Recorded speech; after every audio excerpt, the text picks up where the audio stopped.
আর আমি বারবার একটা কথা বলি যে এই দুনিয়াতে আল্লাহ ছাড়া আমাদের আপন বলে কেউ নাই। আপনি যাকে আপন মনে করেন না কেন, আমাদের সম্পর্ক আছে বাবার সাথে, মায়ের সাথে, স্ত্রী সন্তানদের সবার সাথে, আমাদের হক আছে, অধিকার আছে, সব ঠিক আছে। বিশ্বাস করেন আল্লাহ ছাড়া আপন বলে আপনার কেউ নাই।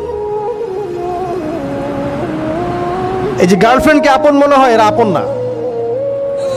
স্ত্রী সন্তানদেরকে খুব আপন মনে হয়, আপনার মৃত্যুর পর 40 দিন সময় লাগবে না সব ভুলে যেতে।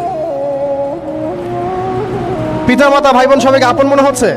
পিতামাতার স্থান বাবা মার পরে, আল্লাহ রসুলের পরে, সেটা ঠিক আছে, আপন আল্লাহ ছাড়া তারা নন।